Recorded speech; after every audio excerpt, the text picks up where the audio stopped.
सुनाइए। और शायद आपको भी अच्छी लगेगी। और पिछले पुरखाओं के समान प्रभु मुझे तपोवन जाने दे, और हो गया राज्य के योग्य राम, प्रभु उसको राज्य चलाने दे।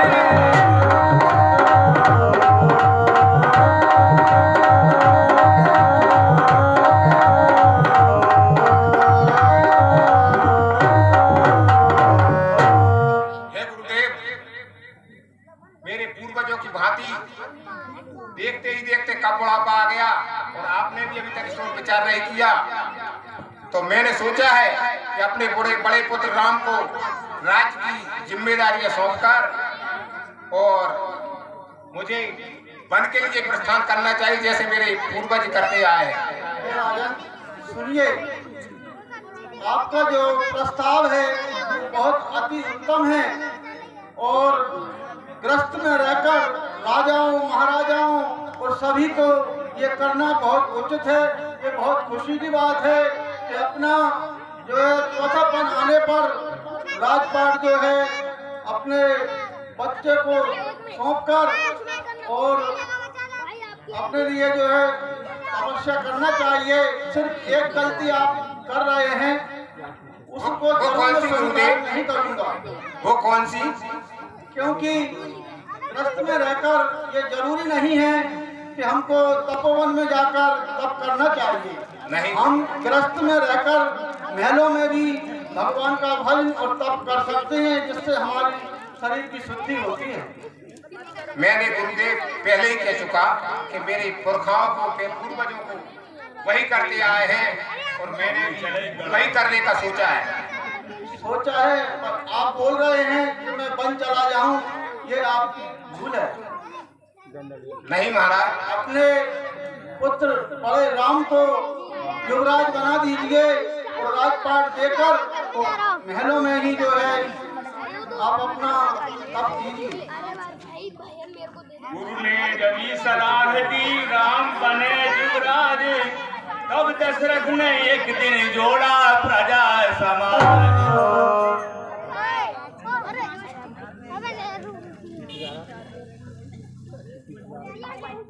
हे मंत्रीगणों, प्रजाजनों, सभासदों, ये मंत्रणा जो चल रही है गुरुदेव और मेरे बीच, क्या ये आपको समझ में आई?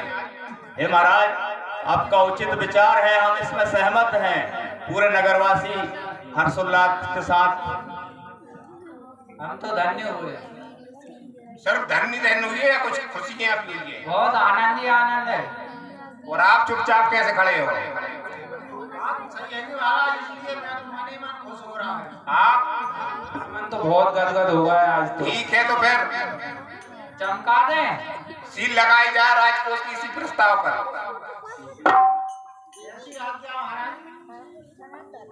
हे मंत्रीगणों, अयोध्या नगरी को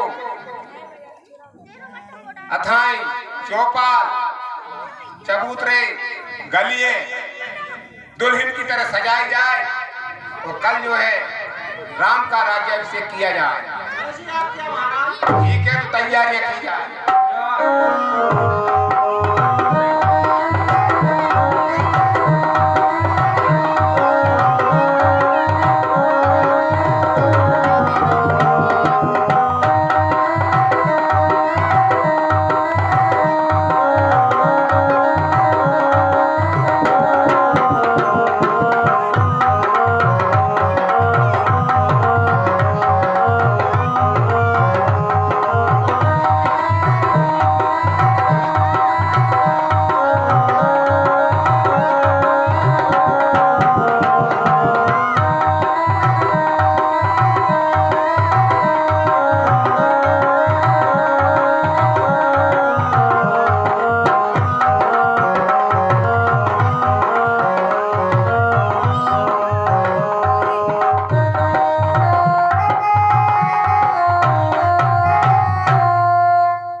कैकेयी सुमित्रा कौशल्या थी तीन रानियां राजा के।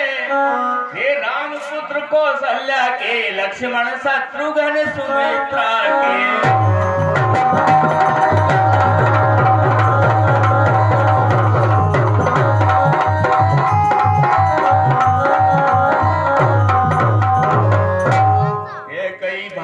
माता थी राजा की प्यारी बड़ी हुई, मंथरा उसी की दासी थी, मुंह लगी हुई सिर चढ़ी हुई।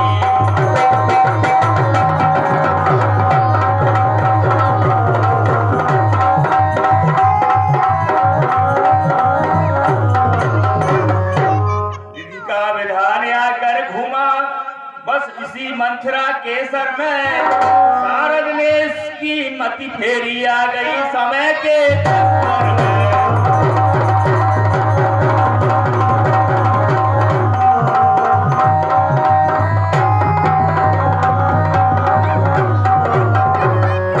जब इसने ऋतु बसंत देखी उस फूले रउकुल के वन में, बन गई ग्रीष्म की लू समान, वह देश ज्वाल भर की मन में।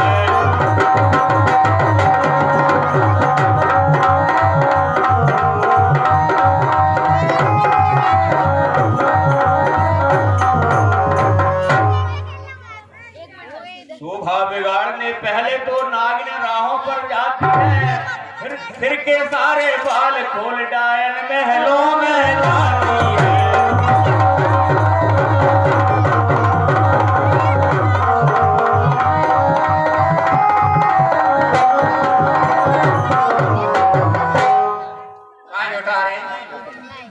जब काय की तैयारी चल रही, बहुत चक्कर खराब शहर तुरंत की तरह सजा रहा है।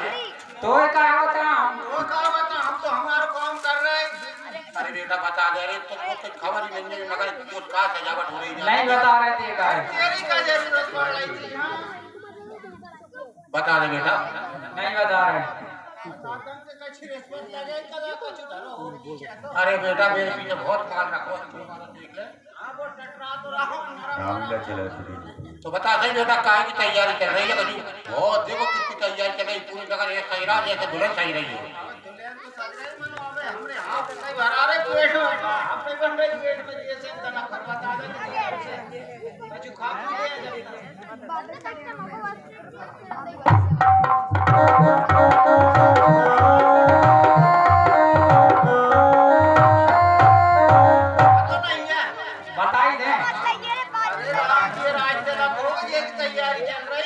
हार्ट अटैक तो नहीं है? राम जी राम जी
अरे मंत्रा,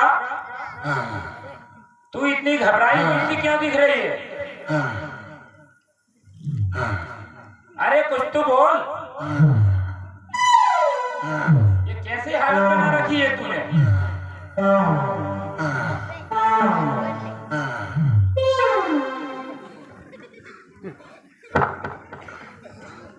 मंत्रा बताओ, कुछ तो बोल। ये कैसे तूने बाल बाल बिखेर रखे हैं? हैं, कैसे हालत कर रखी है।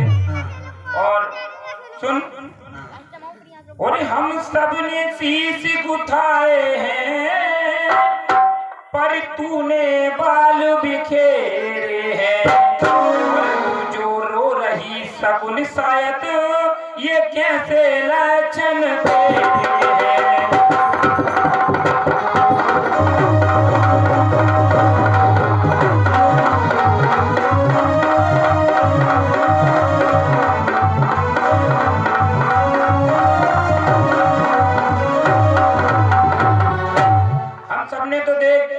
धज के बैठे हैं बाकी रानियां भी, और तूने तो बाल बिखेर रखे हैं। और सुन, क्या कहीं झगड़ कर आई है या भूखी अथवा प्यासी है। और मेरी सौगंध बता जल्दी, दासी क्यों तुझे उदासी है।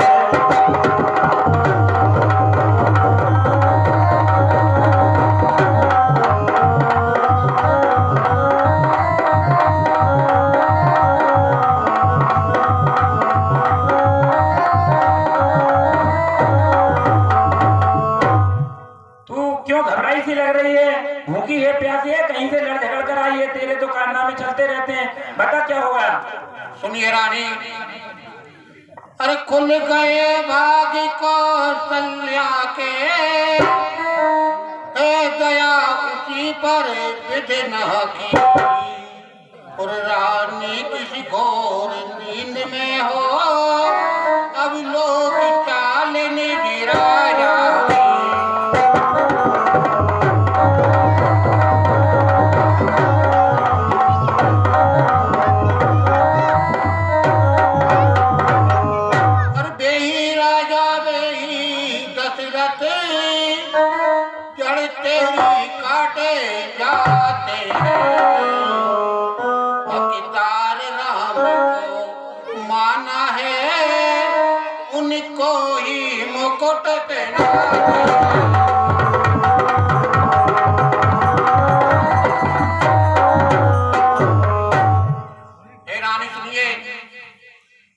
कौशल्या के दो भाग खुल गए, तुम तो दासियों में रहोगी और कौशल्या पटरानी बनेगी।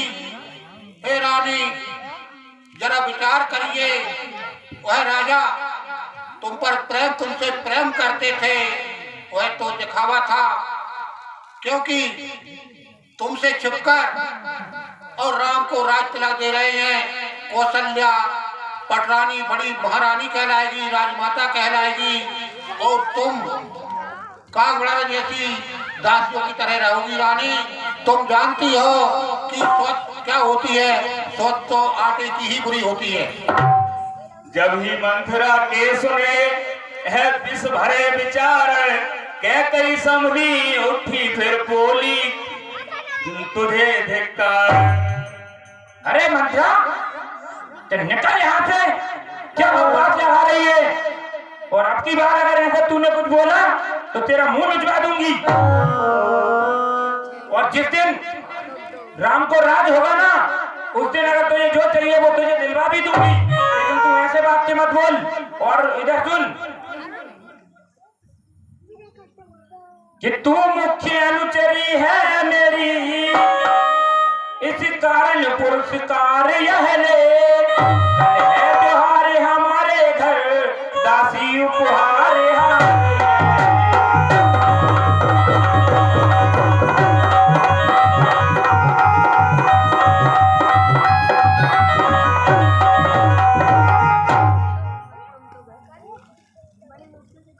हार तुम्ही को शोभा दे, हार तुम्ही को शोभा दे, काशी न लालच ने माल की है। और मुझको ख्याल भरत का है, बचपन से गोद खिलाया है।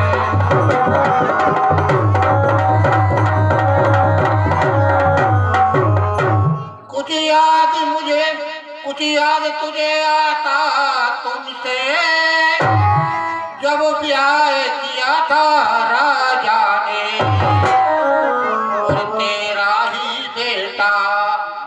प्रताप होगा, ए वचन दिया था राजा ने।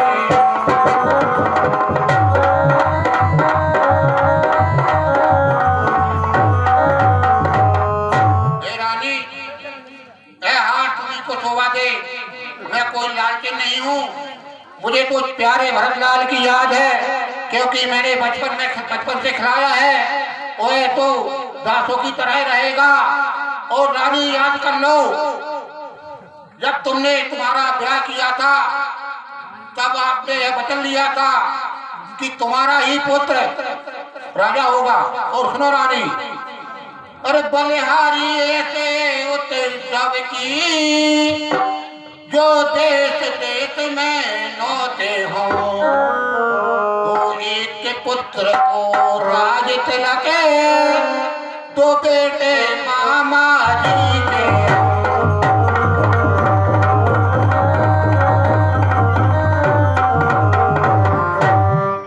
रानी ऐसा उत्सव क्या करें जिसमें एक पुत्र को राज तिलक हो और दोनों पुत्र ननिहाल में हो। देखिए राजा की चाल, कई भरत जी या तुम उनसे राज की ना कहना जाओ, इसलिए उन्होंने ननिहाल से उन्हें बुलवाना ठीक भी नहीं समझा। दुष्ट चुप हो। कुबड़ी क्या बकवास लगा रही है, क्या अनर्गल बातें कर रही है और मुझे भड़का रही है राजपाट की बातों में। तू क्या जाने, ये राजपाट की बातें हैं, इनमें दासियों का कोई काम नहीं। और फिर भी अगर तू कह रही है कि राजा जी ने छल किया है और भरत को वहां भेज दिया, तो सुन, अगर राम को राज भी हो रहा है तो कोई दिक्कत नहीं है मुझे इसमें। और सुन, अरे मुझको समाने हैं राम भरत, एक ही पेड़ की शाखें हैं, और मुझे चिड़िया के दो पर हैं, ये दोनों ही मेरी आंखें हैं।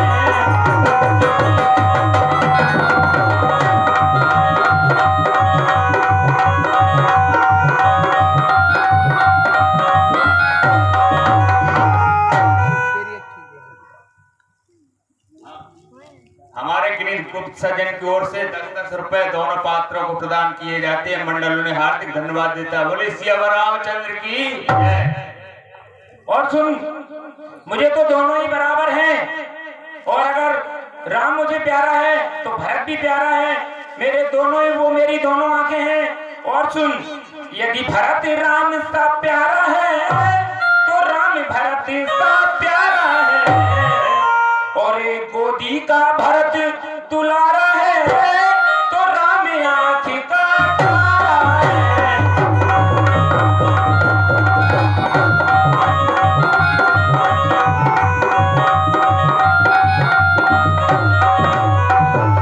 और तू अनर्गल बातें कर रही है, मुझे तो दोनों समान हैं, और राम को तो अगर राज्य होगा तो मुझसे ज्यादा प्रसन्नता तो किसी और को हो ही नहीं सकती। मूर्ख। सुनो रानी, अरे ऐसी का पड़ी मुझको जो अपना मुँह छिपाऊंगी। अरे दोनों में कोई राजा हो, मैं दासी ही कहलाऊंगी।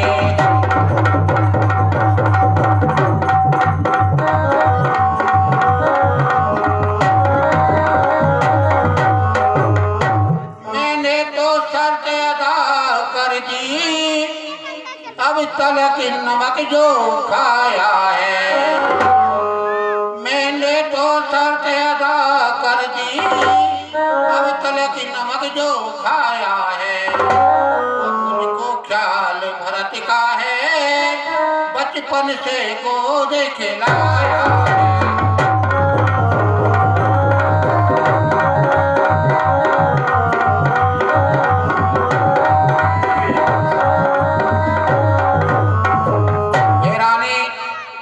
दोनों में कोई राजा हो, मैं तो दासी ही कहलाऊंगी। मैं अपना मुंह क्या निचवाऊं। मैं तो तुम्हारे साथ, जब तुम्हारा विवाह हुआ था उस समय से तुम्हारे साथ आई हूँ। भरतलाल को पुत्री तरह पाला है, इसलिए मैं तुम्हारे हित की कह रही हूँ। हे रानी मान लो, अन्यथा पीछे बहुत पछताओगी। काम कर गई अंत में नागिन की फुंकार, नदी कांपने कह गई डगमग हुए विचार। अब आती है, जब त्रिया चरित्र दिखाती है, अल में करती है शत्रु मित्र, मित्रों को शत्रु बनाती है।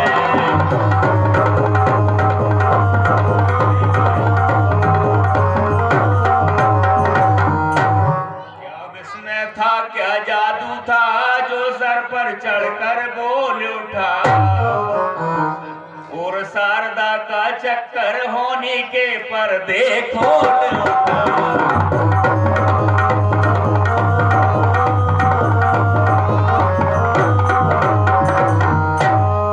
दासी ने कहा ठीक ही है, अब ध्यान मुझे भी होता है, अपना अपना ही होता है तो गैर गैर ही होता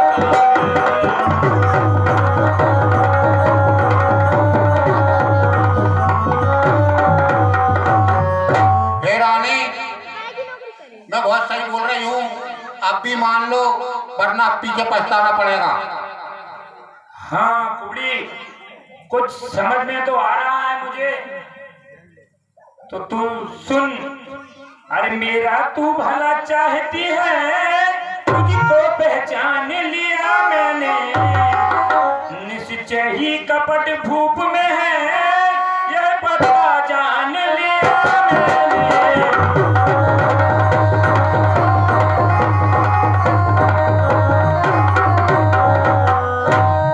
मेरा तो तू भला चाहती है, अब मैं समझ गई हूँ, तू तो काम की है। तू आ जरा इधर तो बैठ, इधर बैठ, तू तो बहुत काम की है। और सुन, तू बुद्धिमता है, बूढ़ी है, तू बूढ़ी भी है और सब कुछ जानती है, तू बुद्धिमता है, बूढ़ी है, तू ही अब मार्ग दिखा मुझको, वो भरत लाल को राज तिलक वह सरल उपाय बता मुझको।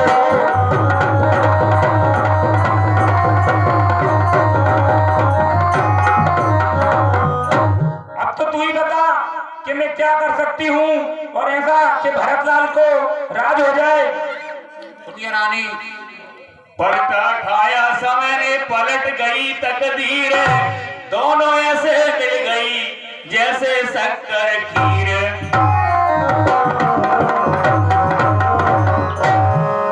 सुनिए रानी, अरे होगा याद तुम्हें रानी, दो पर राजा पर खाती है, और घर का युद्ध जीतने को बस दो ही बड़े काफी है।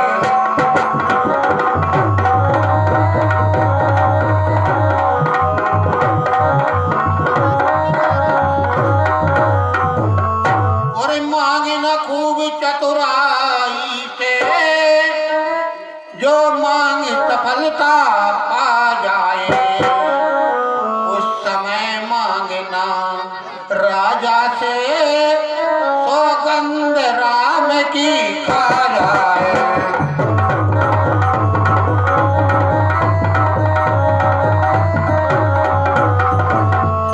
हे रानी, उस देवासुर संग्राम को याद कीजिए, जिस समय राजा ने आपके लिए दो वरदान दिए थे। उस युद्ध में जो आपने अपनी अंगुली लगाई थी रथ में और आपने विजय दिलाई थी, उस समय राजा ने आपको दो वरदान दिए थे। वह वरदान राजा पर उधार है और वह दो वरदान मांग लो। हे रानी, जब तक नहीं मांगना जब तक कि राजा राम की सौगंध ना खा जाए। और सुनिए मांगना क्या है रानी। अरे तापस बेचे बेचे से होता चौदह बरस राम बनवासी।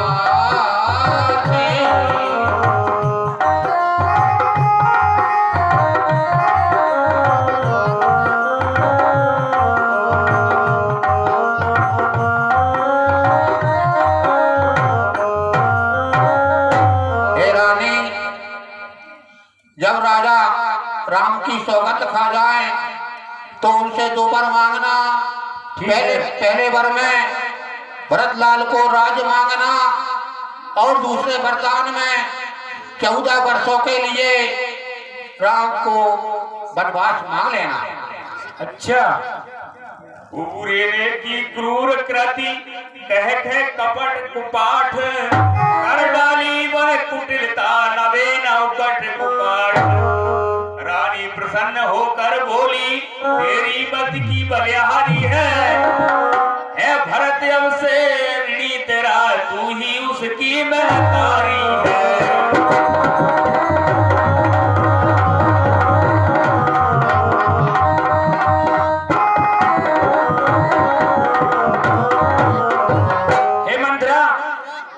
की तो बलिहारी जाऊं, क्या दिमाग है तुझ में? और बाकी दिमाग तेरी इस कुबड़ में भी है। तू बैठ यहाँ मेरे पास। तूने तो मेरी आंखें खोल दी। और सुन, अरे मुझ सीधी ने यह समझा था क्या राम भरत की जोड़ी है, और दासी तुझ पर बारी जाऊं दीवार कपट की तोड़ी है।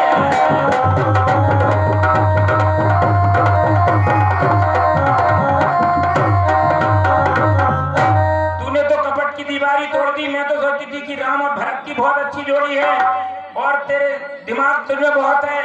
विधाता ने सोचा तेरे दिमाग में अभी ठूस के कुछ नहीं आ पाया और तो बाकी का तेरी पीठ में खूबड़ में भर दिया। बहुत दिमाग है तुझमें। और अब सुन कि मंथिरा कदापि नहीं होगी कौशल्या की मनमानी अब, और युवराज बनेगा भरतलाल हट मैंने यह ही ठानी।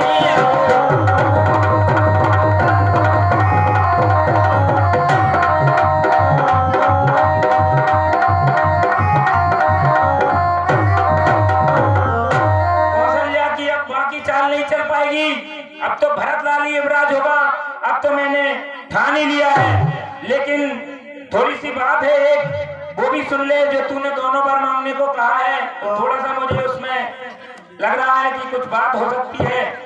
और सुन, पर एक बात मैं कहती हूँ भरत तू उसको मंजूर करे, और है रामचंद्र भी राजकुमार कोमल है निरपराधी।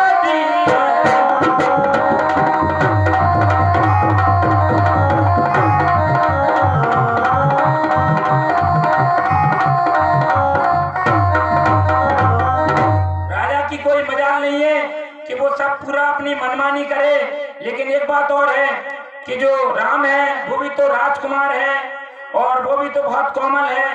तो मैं ये चाह रही हूँ कि 14 बरस का वनवास उसे भेजें, इसकी जगह 2-4 बरस में ही काम चल जाए तो बहुत कोमल है वो भी। देखिए रानी, तुम बहुत सीधी हो। मुझे तो कभी कभी तुम पर गुस्सा भी आ जाती है। देखो रानी, हमारे अवधपुर के कानून में कानून है कि कोई भी चीज 12 वर्ष तक जिसके पास रह जाती है उसका पूर्ण कब्जा हो जाता है। हे रानी सुनिए, 12 वर्ष 13 वर्ष अच्छे होते नहीं, और 12 वर्ष में भरत जी प्रजा को अपनी बना लेंगे और उनका पूर्ण अधिकार हो जाएगा। इसलिए हे रानी, 13 ठीक रहते नहीं, इसलिए 14 वर्ष ही ठीक है। अच्छा ठीक है रानी, आओ आप जाइए।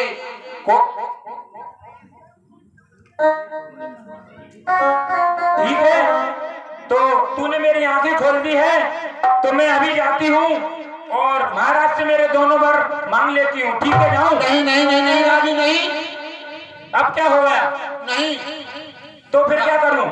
रानी वो ऐसे नहीं मानेंगे। आप तो को भवन में जाइए, अपना पूरा श्रृंगार फेंक दीजिए, और जब तक राजा फिर से कह रही हूँ कि जब तक राजा सौगंधना खा जाए राम की, तब तक आप उनसे कुछ न मांगे। और आप तो जाइए, वो भवन में जाइए, और मैं भी विश्राम करने के लिए जाती हूँ। ठीक है, मैं वो भवन में जाती हूँ। रानी में पूरी तरह भड़की जब है आगे, अनसन पार्टी ले पड़ी दिया जल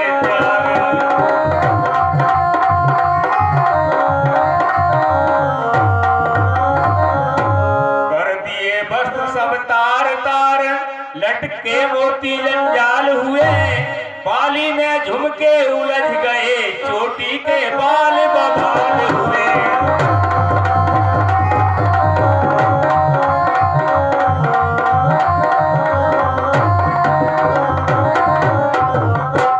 थी लाल मांगे अब आंखों में काजल ने काले गाल किए, श्रृंगार दान पर तेल पड़ा, कंघी ने दांत निकाल लिए।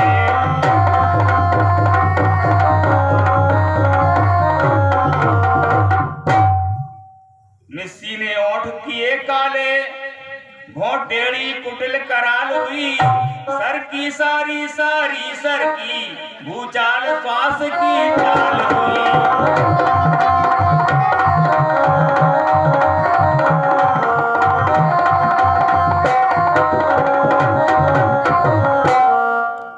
वह पुष्पलता जैसी कही, रानी पतझड़ हो गई है।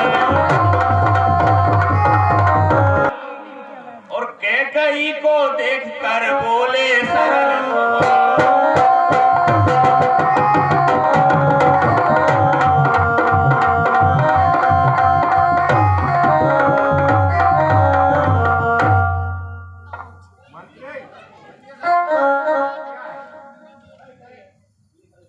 सरकार जिनमें तो हम कहीं जाने नहीं कहा। ये तो मुझे ऐसा लगता है कि मेरी प्यारी रानी के आभूषण है। ऐसे ही मुझे लगता है सरकार ठीक से तो मैं देखे नहीं, महलों में दिख भी नहीं गई, आखिर कहाँ होंगी? पवन में तो नहीं हो कहीं। उसकी दासी नफरास पूछ के आप कहाँ पे है? जैसी आज्ञा।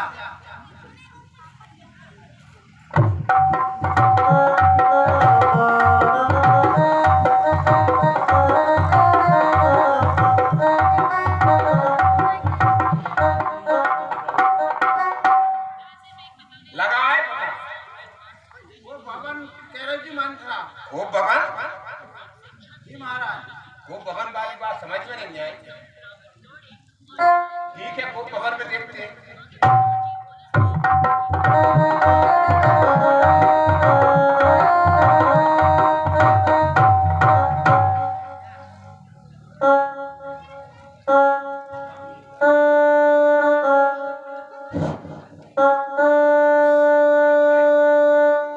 कोप भवन में रानी रानी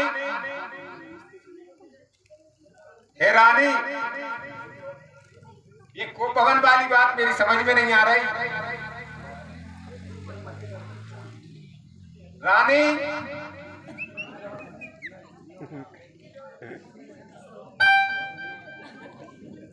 अरे रानी,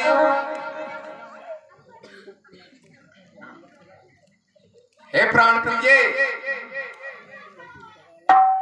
हे कंठ कोकले, तेरा बोलिए।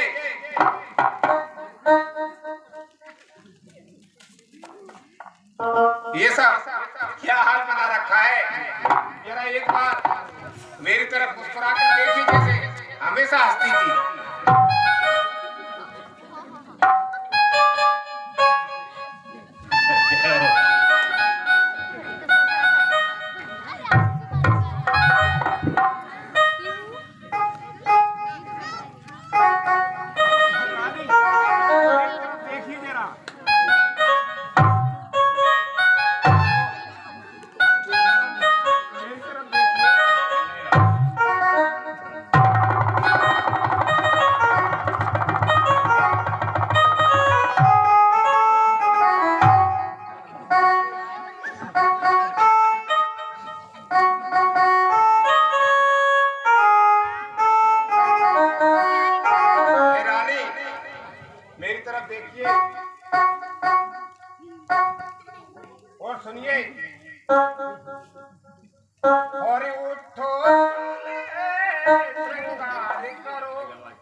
और सुनिए, और जिन आँखों ने होता सुनिया, वो आँखें उड़वा दूंगा मैं।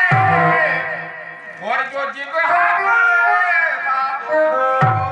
वो जिब्हा कटवा दूंगा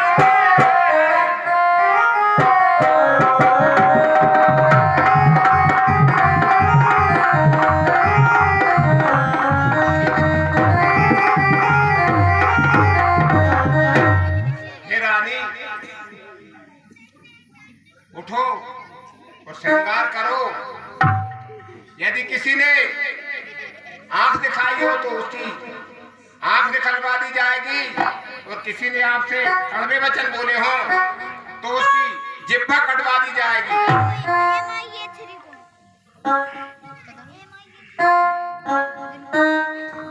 उठिए।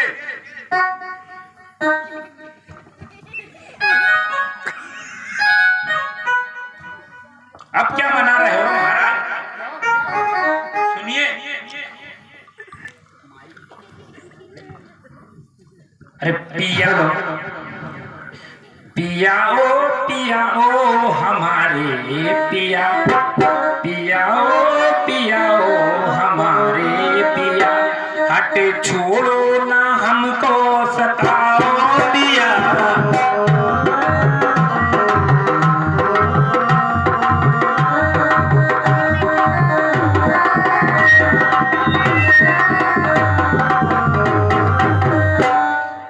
सुनो, अरे प्रिया हो हमारी, सुनो हो प्रिया, मान जाओ हमारी, मान जाओ।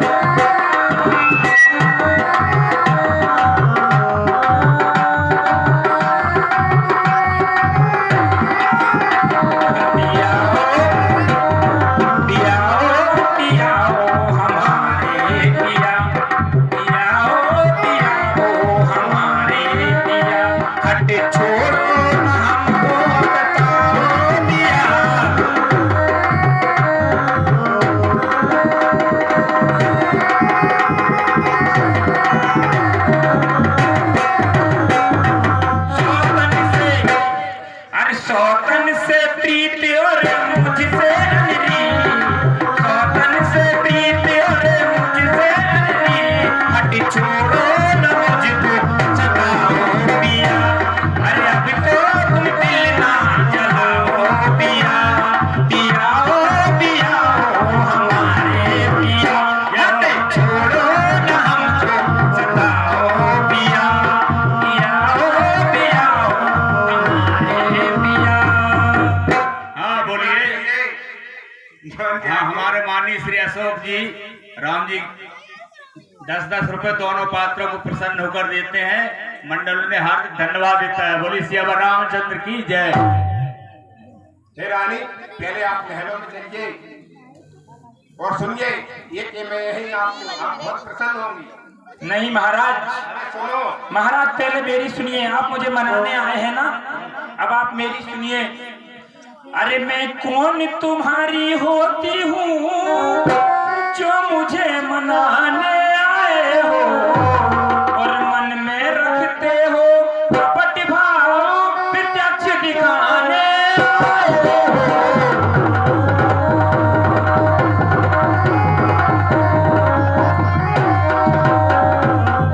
मैं कौन हूँ तुम्हारी जो तुम मुझे मनाने आए हो? मन में तो कपट है, उस महारानी कौशल्या के लिए तुम सब कुछ कर सकते हो।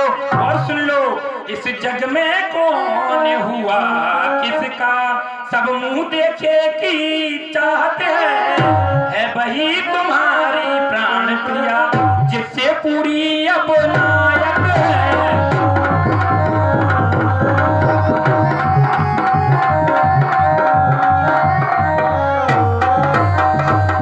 और इतने बड़ी बोल रहे हो कि मांगो मांगो मांगो, क्या मांगे? छपरी पूरी अपना एक तो भाई है, और तुमने राम को राज दे दिया, मुझे तो दासी बनाओगे। अरे रानी, मांगने की क्या बात है, पहले मुझे बताइए। और क्यों कोप भवन में बैठी हो, क्यों भाई तुमको पड़ता है, और जो तुम्हें प्राण से प्यारा है उसका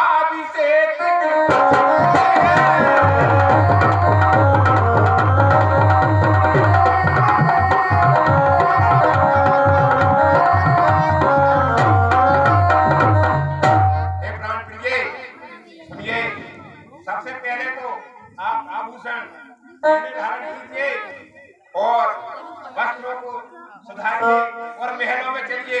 यहाँ बैठने से काम नहीं चलेगा।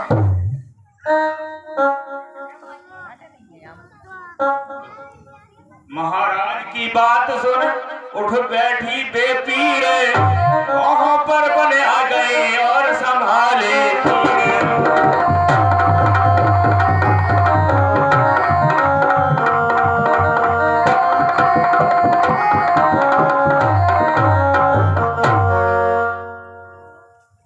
अच्छा,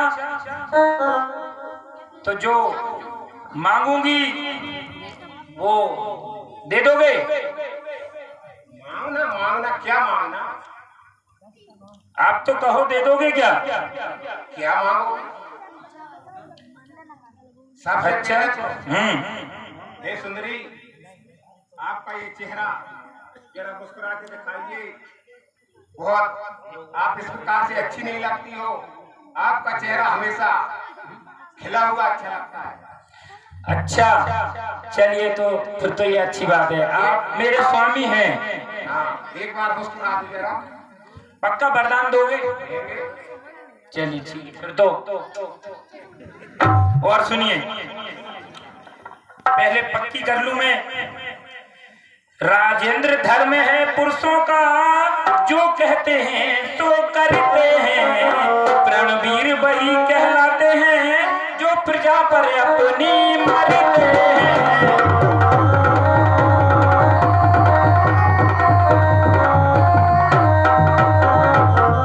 मैं पहले खरी खोटी अच्छी पक्की कर लूं, हो सकता है तुम बदल जाओ। और पहले बात की बातें भी मैं तुमको सुना देती हूँ अच्छे से। चाहे हो जाए मित्र शत्रु, चाहे संसार पलट जाए, और सिर कट जाए तो कट जाए, पर वचन नहीं मिटने पाए।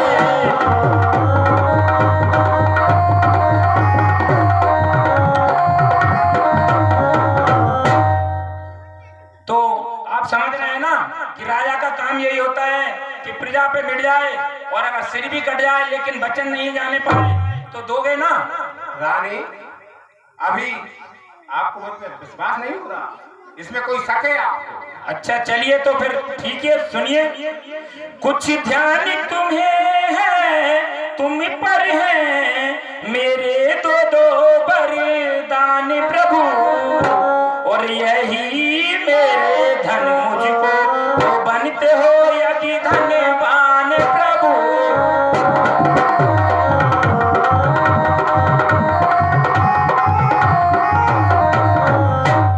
बस मेरे जो दो वरदान है, बस मुझको तो वो ही चाहिए। बस इतनी सी बात? हाँ। हे रानी जी, आप जीवन में पहली बार रघुवंशियों की वाणी पर विश्वास नहीं कर रही और अपमान कर रही हो। नहीं महाराज, ऐसा कुछ नहीं है। आप सुनिए, कुछ क्रोध नहीं, अपमान नहीं, करती हूँ मैं उपहास नहीं। सच तो यह है, मुझको तो अब पुरुषों का है विश्वास नहीं।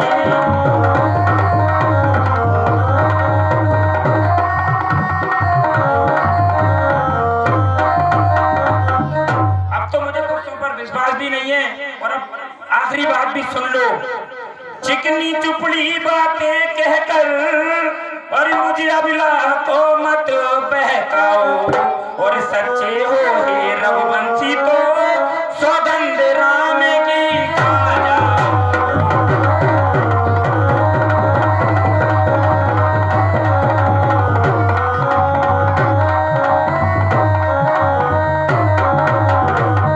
अगर आप देने चाहते हो वरदान और सच्चे रघुवंशी हो, तो पहले तुम हमारे बेटे राम की कसम खाओ, तभी मानूंगी, नहीं तो नहीं मानूंगी। अरे रानी, दो की जगह चार मांग लो, फिर भी आप ये कसम वसम क्यों बीच में ला रही हो? नहीं, कसम तो आपको लेनी पड़ेगी। अगर कसम नहीं ली तो फिर मुझे तो डर लग रहा है, विश्वास कैसे होगा मुझे? तो आप सुन लो। लो सुनो प्राण पति प्राणनाथ, यह थाती आज मांगती हूँ, कौशल्या नंदन के बदले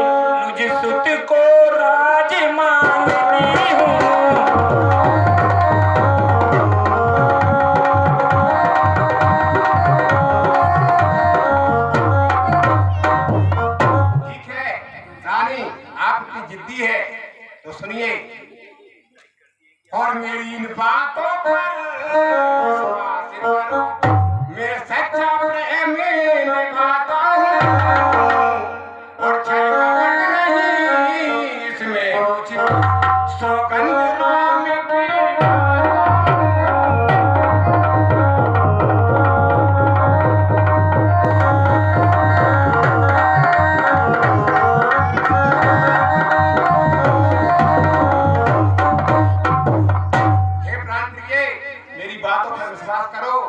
मैं आपसे हृदय से प्यार करता हूँ और यदि आपको इसमें संशय है तो मैं राम की सौगंध खाकर कहता हूँ, जो मांगना है वो मांग लो दिल खोल के। अच्छा ठीक है, अब मुझे विश्वास हो गया। तो पहला वरदान तो आपने समझ ही गए होंगे कि अगर मैं इतना रूठ रही हूँ तो कहीं ना कहीं मेरे भरतलाल के लिए ही मैं रूठ रही हूँ। तो पहला वरदान तो आप समझ ही गए कि जो राजा राम बन रहा था उसकी जगह मेरा भरतलाल राजा बने, युवराज बने। हे रानी इतनी सी बात, लेकिन सुनिए, मैं और आप भी समझदार है, कुल की परंपराओं के अंतर्गत बड़े पुत्र को ही राज होना चाहिए। इसमें मेरी समझ में नहीं आ रहा कि आप भरत को क्यों राज मांगना चाहते हैं। इतने पे भी मैं समझता हूँ कि आप बहुत हमेशा से ही जिद्दी है। हाँ तो ठीक है, इतनी सी बात है तो ऐसा हो जाएगा। पक्की पक्की।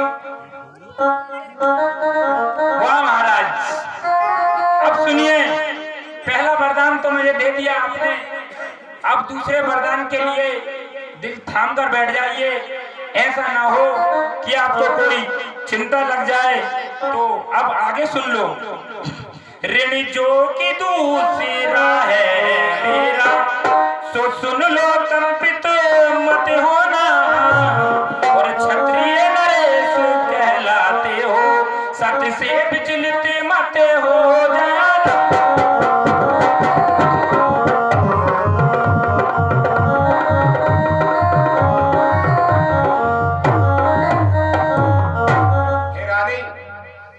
सुनिए, और रघुकुल रीत सदा चली आई, प्राण जाए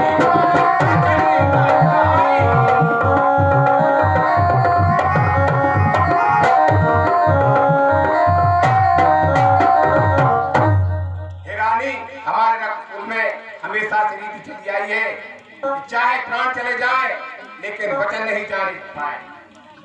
ठीक है राजन, जब आपने अपना बोली दिया तो मुझे विश्वास हो गया कि आप मेरा दूसरा वचन भी पूरा कर ही देंगे। तो अब हृदय थाम कर सुनिए, मेरा दूसरा वचन क्या है कि जो राजा राम हो रहा था अब तक, अब सुनिए कि राज उसको न देकर भरत को आप दे ही देंगे, लेकिन दूसरे वचन में यह है कि राम राज्य में भी नहीं रहेगा, वो 14 वर्षों के लिए वनवासी होकर वनवास में रहे। ये मेरा दूसरा वचन है महाराज। क्या कहा? हाँ प्राणेश, ये सही है। सुनिए, और पहला बार जो हृदय से स्वीकार मुझे, पर दूसरा है वो नहीं हुआ स्वीकार मुझे।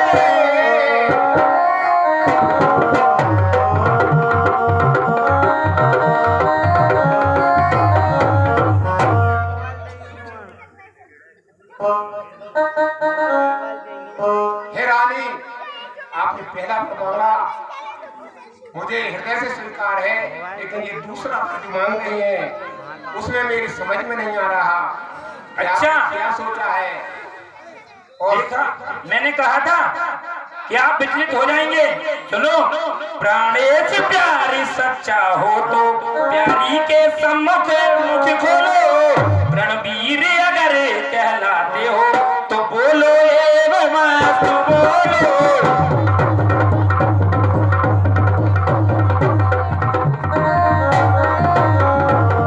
अभी तो चिकनी चुपड़ी बातें कर रहे थे, रानी मैं बहुत प्रेम करता हूँ, फलाना ठिकाना, जैसे ही राम की बात आई तो मुखर गए। क्षत्रिय राजा कैसे क्षत्रिय राजा हो?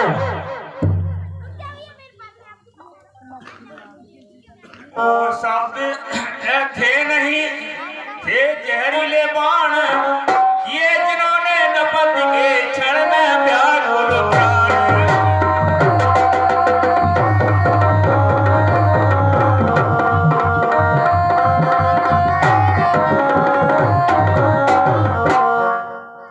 उन सीधे साधे राजा का मस्तक घुमा इन बातों से, पल भर को आंखें बंद हुई, सिर थामा दोनों हाथों से।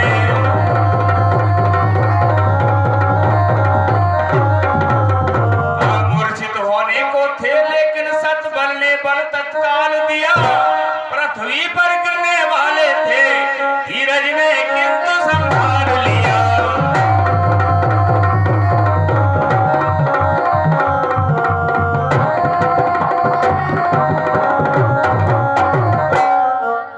सोचा है फल है कर्मों का, अबला से अनुचित नहीं हुआ, यही विचार कर रघुवंशी आसन से विचलित नहीं हुआ।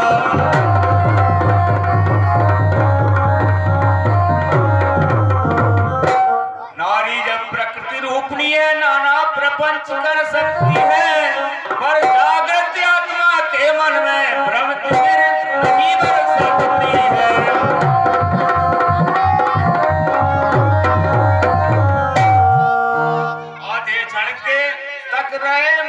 बोले दशरथ राव, रानी तेरे सामने कहता हूँ सद्भाव।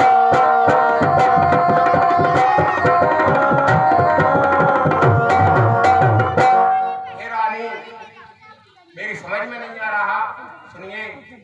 और रानी रानी जो तेरा पूजे देखता है, और इस समय बस इतनी भीख मांगता है।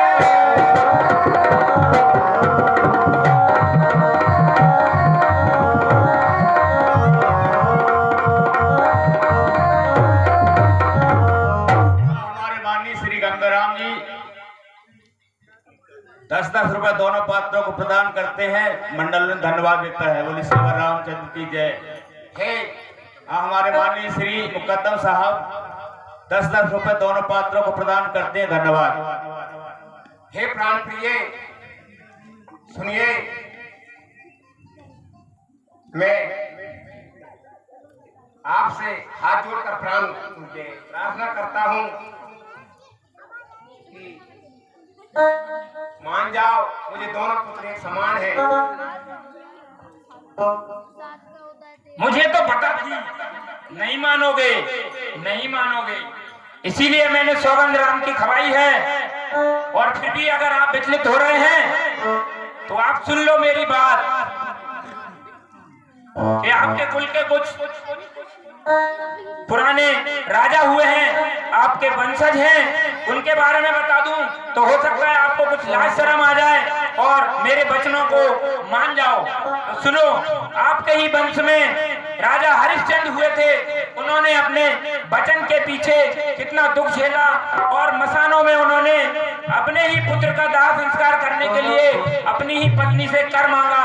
सोचो, वो मसानों में डटे रहे, ऐसे राजा के आप वंशज हैं, आपको धिक्कार है। और सुनो, आपके ही कुल में महर्षि दधीची हुए थे, उन्होंने जब इंद्र उनके यहाँ आया था मांगने के लिए तो उन्होंने अपनी हड्डियां तक दान कर दी थी वज्र बनाने के लिए। आप ऐसे वंशजों के जो हैं राजा हैं, आप पे धिक्कार है। और सुनिए, अगर आपको अभी भी तनिक भी शर्म नहीं आ रही है तो राजा शिवी थे आपके वंश में, जिन्होंने केवल मात्र एक कबूतर की जान बचाने के लिए अपना मांस काट कर दे दिया था।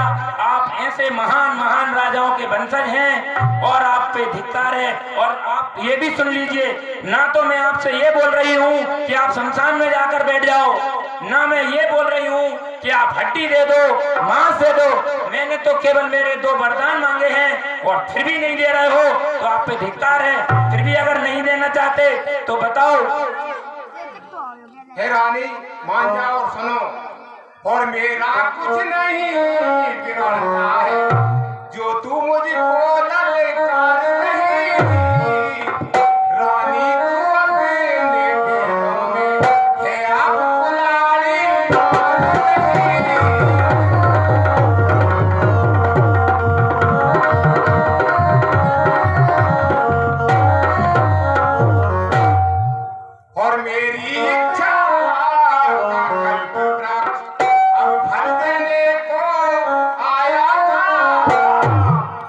लेकिन निर्दयी हथनी ने उसको जल सहित गिराया है।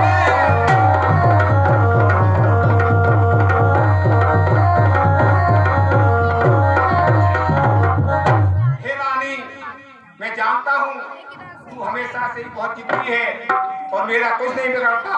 तू मुझे ललकार रही है और अब मेरी इच्छाओं का जो कल्पवृक्ष था वो फल देने को आया था, लेकिन निर्दयी तूने उससे जड़ से तो खाल कर फेंक दिया।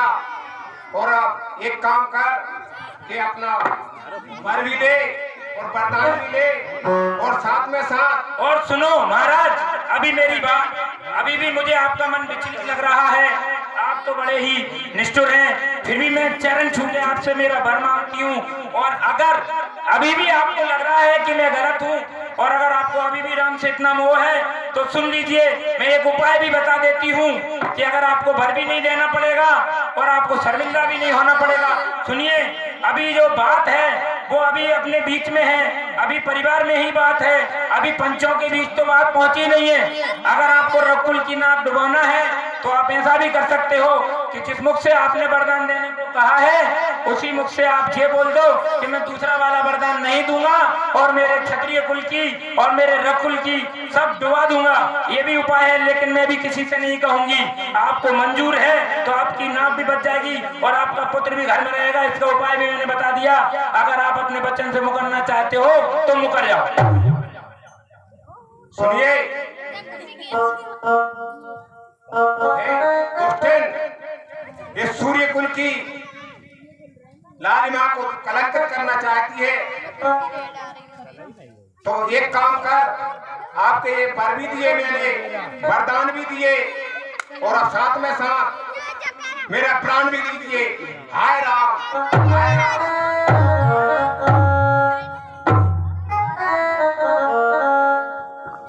लो, अब ये तो बोलते बोलते बेहोश हो गए। मुझे राम को ही बुलवाना पड़ेगा, तभी कुछ होगा। हे मंत्री, कहते कहते बिकल हुए आ गई निराशा, आशा में चक्कर आया, गिर गए वहीं हो गए अचेत अवस्था में।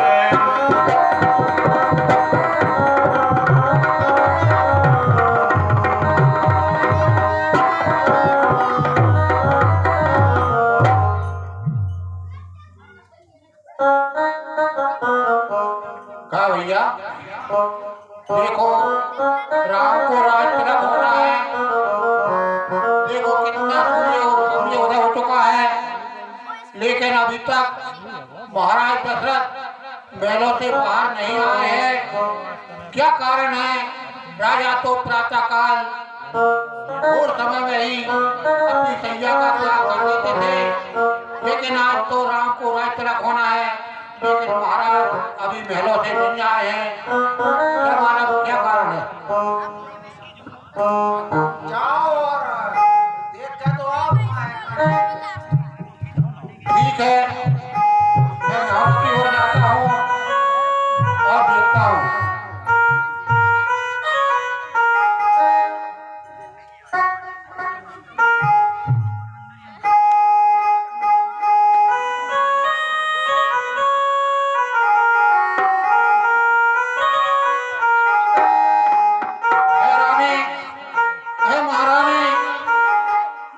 बतलाइए, यह हालत महाराज की किस कारण से हो गई है? मंत्री तुम ऐसा करो, जाओ और राम को बुलाकर लाओ यहाँ। ठीक है। हे राम, आप तो शीघ्र शीघ्र माता कैकेयी ने बुलाए हैं। हे राम, आप कैकेयी के कक्ष में आ जाइए। मंत्री ने जाकर कहा, उठे शीघ्र शुभ कंदे, आए माँ के सामने रामचंद्र सन।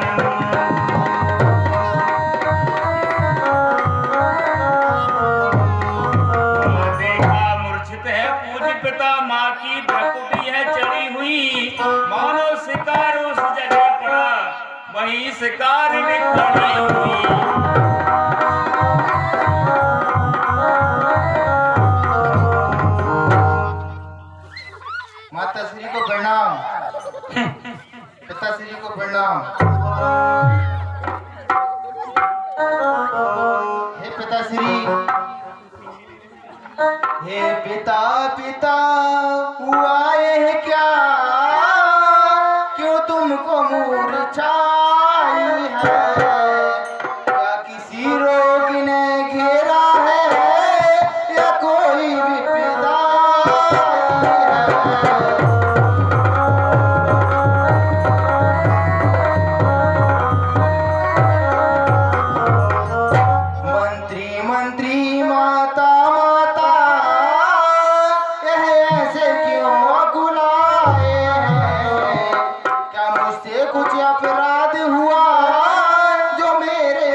पिताश्री तो मुझसे बात नहीं कर रहे हैं, पता नहीं मुझसे कुछ अपराध हो गया है, इसलिए आप ही बता दीजिए क्या कारण है।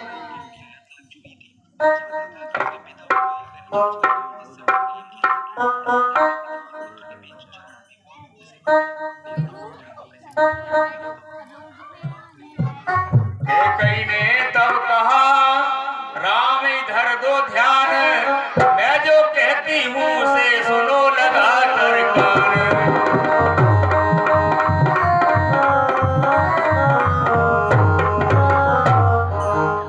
राम, जरा आप इधर ध्यान दो। अपना तो सब तुमने बोल लिया, अब जो मैं बोल रही हूँ उसको ध्यान लगा के सुनना। अरे जो तुम बार बार यह सोच रहे किस दुख ने इन्हें दबाया है, इसका कारण बतलाने को मैंने ही तुम्हें बुलाया है।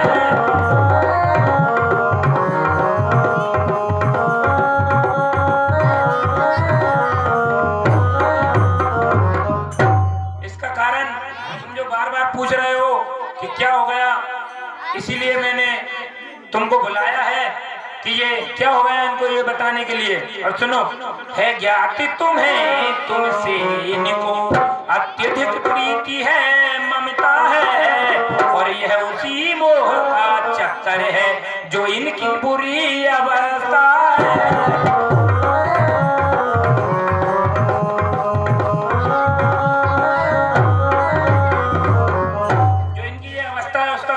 तुम ही हो राम, और बस कुछ नहीं।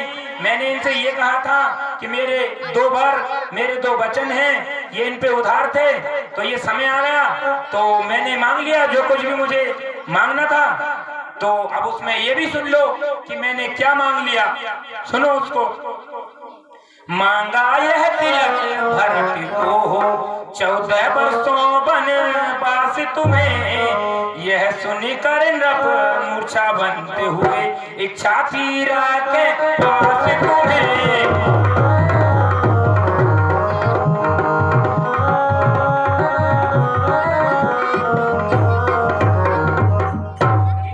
क्या हुआ था कि मेरे 2 वर थे, उन पर जो मुझे मांगना था सो मांग लिए।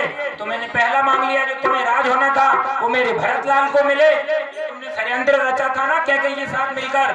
और दूसरा ये कि तुम यहाँ भी नहीं रहो, 14 वर्षों तक वनवास रहो। तो ये सुनकर ये क्या हो गया, मूर्छा में आ गए।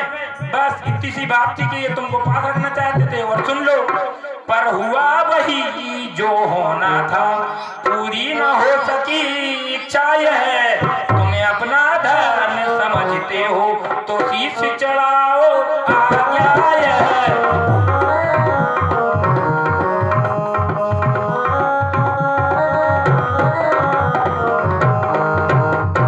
और इतने पर भी ये दिक्कत हो गई कि ये बोलने ही वाले थे, लगभग इनकी इच्छा थी ही कि तुमको वनवास भेज दें और भरत को तिलक कर दें, लेकिन वो इच्छा उनकी तुमसे बोलते बोलते ही वो मूर्छित हो गए। अगर तुम धर्म समझते हो तो ये जो आज्ञा है इस आज्ञा को अपने सुरधार्य करो और मानो, जो भी ये बातें थी इन सबको मान के और आज्ञा पालन करो और तुम तिलक भरत को कराओ और वनवास जाओ।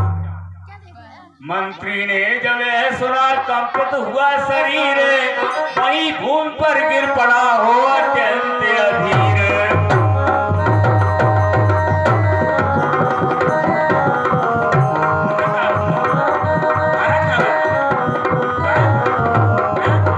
मन ही मन मुस्का पड़े राम सच्चिदानंद, हाथ जोड़कर मात से बोले आनंद कर।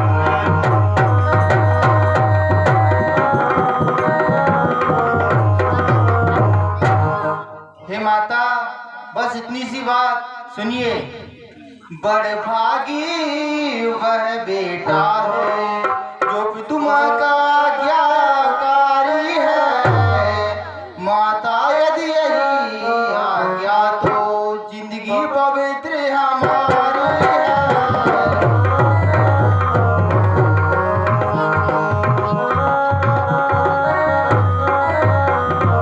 माता हम इतने बड़े हुए फिर भी यह खेद सदा ही रहा हमें,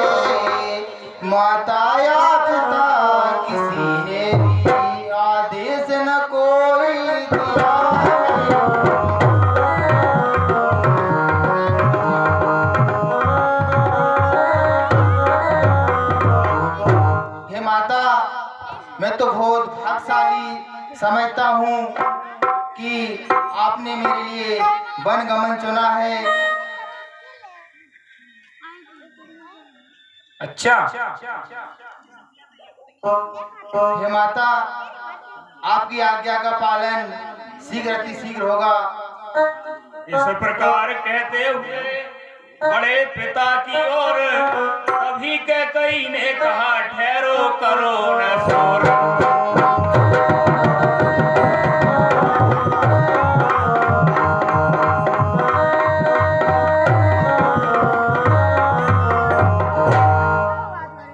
हे माता, ठीक है, मैं पिताश्री से आज्ञा लेता हूँ। नहीं नहीं नहीं, रुको, वो अभी नींद में भी हैं और अभी थोड़ा उनके पास शोर मत करो।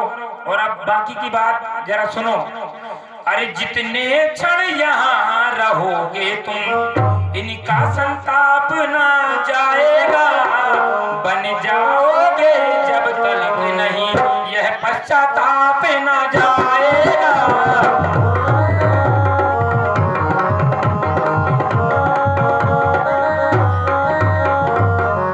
जितनी देर उनके सामने रहोगे उतनी देर उनको दुख होगा और उतनी ज्यादा उनको ज्यादा संताप होगा।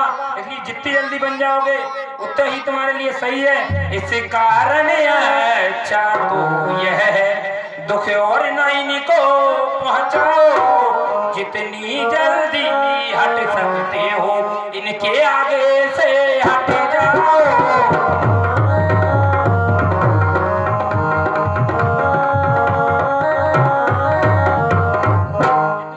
पास से हटोगे उतना ही सही रहेगा तुम्हारे लिए, तो वहां से हट जाओ। हे माता, सुनिए, आप इसमें कहीं भी आपको विलम्ब नहीं होगा। मैं शीघ्र अतिशीघ्र राजश्री वस्त्र अभी त्याग देता हूँ। सुनिए, रामी बनो को जातारी माता, रामी बनो को जातारी माता।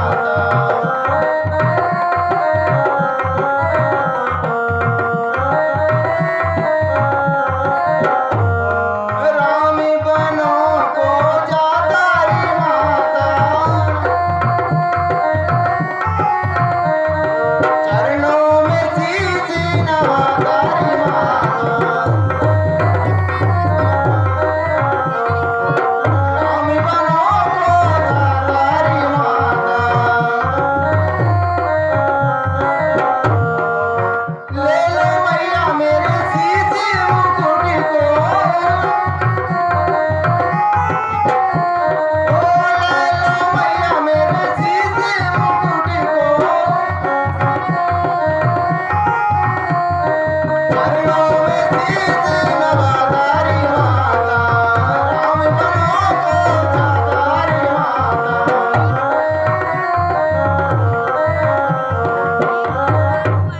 हे माता, अब मुझे आज्ञा दीजिए। हाँ, हमारे किन्नी गुप्त सज्जन की ओर से राम जी के पाठ पर 10 रुपए प्रदान करते हैं। धन्यवाद। ठीक है, ऐसा करो, अगर जा ही रहे हो तो जाके तुम्हारी कौशल्या माता से, जिसने षड्यंत्र किया था ये सब, उससे जाके महलों में जाओ और आज्ञा लेकर वापस यहीं आकर और बलकल वस्त्र पहनकर फिर वन को जाना। ऐसी आज्ञा माता। जाओ।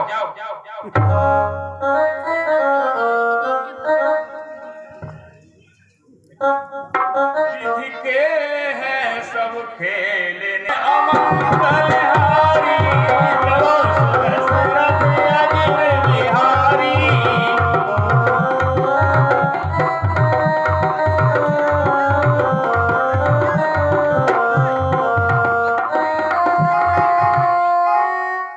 अब सब चल कर आ गए कोप भवन के पास, पड़े हुए थे जहाँ पर रघुकुल राव दास।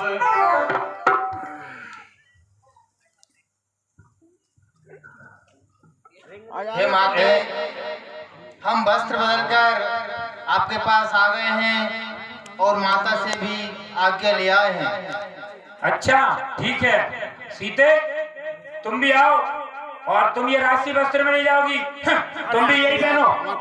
रानी अरे मक्खन कौन यार तू यार बहुत कुछ हो चुका है, हम अभी तक आपके बीच में नहीं बोले।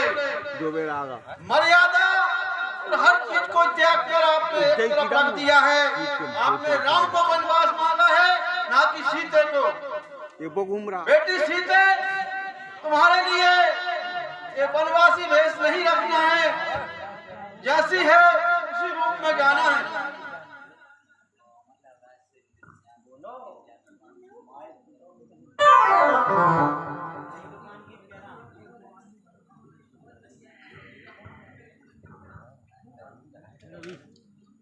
पिताश्री को प्रणाम।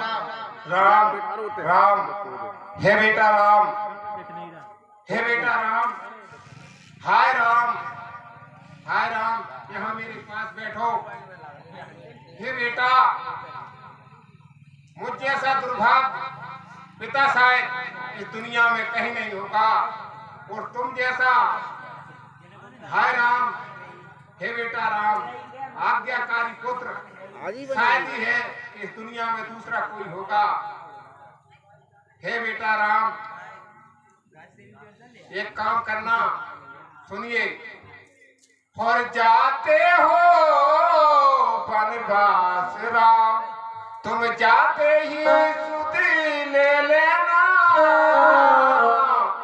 हाय राम, दुष्टिन के कई को बेटा माफ कभी ना कर देना।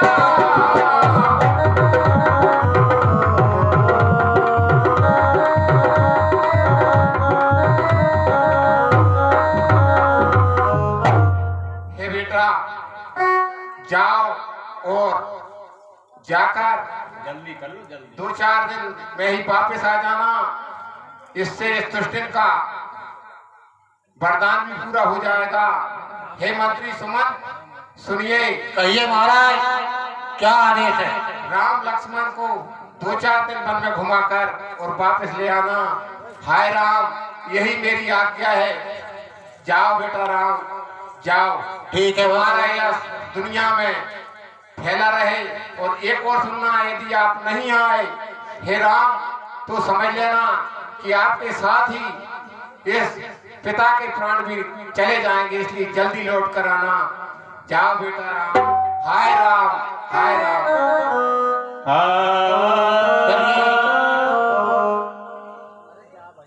हे पिताश्री सुनिए, जब आप विकल होंगे ऐसे, तो हम सब घबरा जाएंगे। और आशीष प्रदान कीजिए हमें, हम कुशल सहित घर आएंगे।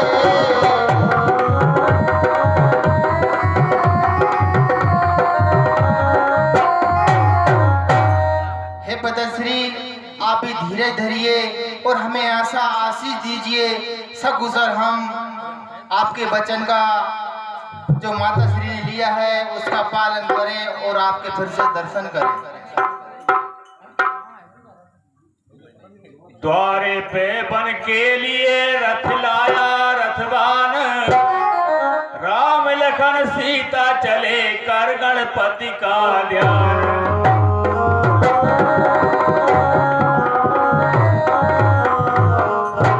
अयोध्या में तभी इस प्रकार कोहराम, वहीं अयोध्या रहेगी जहां रहेंगे राम।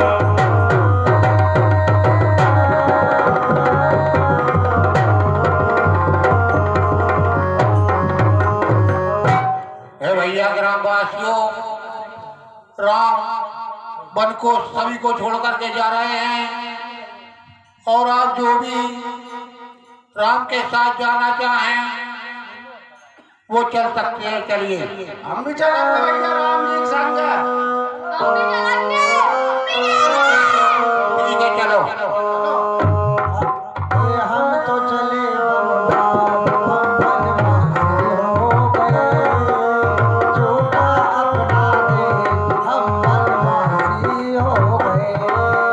हम तो चले बनवा। ओ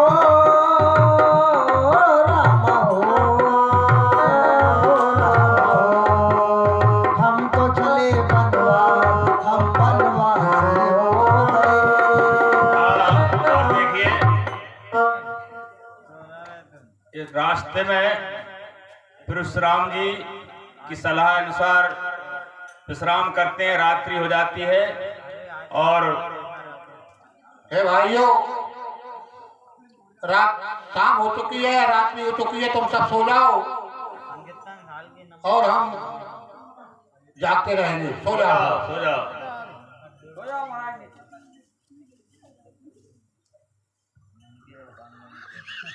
मंत्री बोला ठीक है, पर सुनिए श्री राम। हाँ तो देखिए, हे भाई सुमन, अभी ये नगरवासी सो रहे हैं, इसलिए ये जाग उठे तो ये हमारे साथ ही चलेंगे। इसलिए आप रथ तैयार करो और रथ को इस तरह चलाना कि इन्हें उनके पहिए के निशान न मिले, ताकि ये हमारे पीछे ना आए। हे राम जी, हे ग्रामवासी, आपके प्रेम में आतुर है और ऐसा मत कीजिए, इनको सोता मत छोड़िए और इनको भी साथ ले चलें। नहीं भाई सुमन, ऐसा नहीं हो सकता, आप तो चलिए। ठीक है राम जी, जैसी आपकी आज्ञा, चलिए।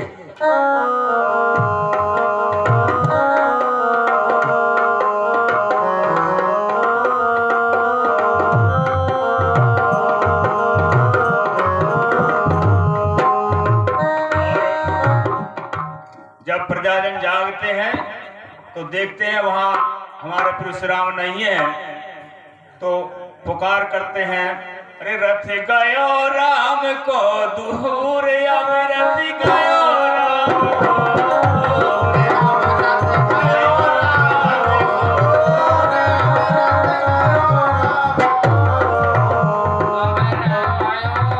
यदि सावधान हम होते, रथ के आगे सोते।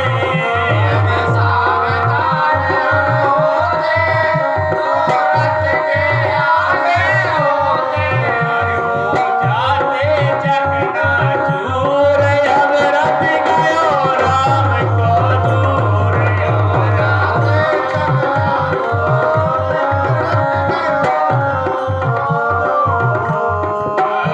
जब चले गए रघुनंदन, फिर कैसे जिए प्रजाजन। जब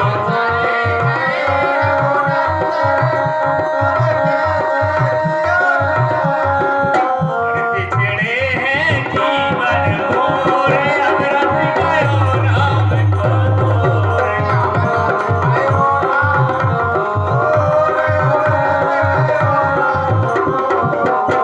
अब रथ गयो राम को दूर, अब रथ गयो राम को दूर। हाँ भैया, अब हम क्या करें, सलाह बताओ। और जब तक परशुराम जी नहीं आते तब तक मेरा तो प्रण है कि मैं धरती पर नहीं सोऊंगा। और अपने अपने प्रण बताओ मजबूती के साथ।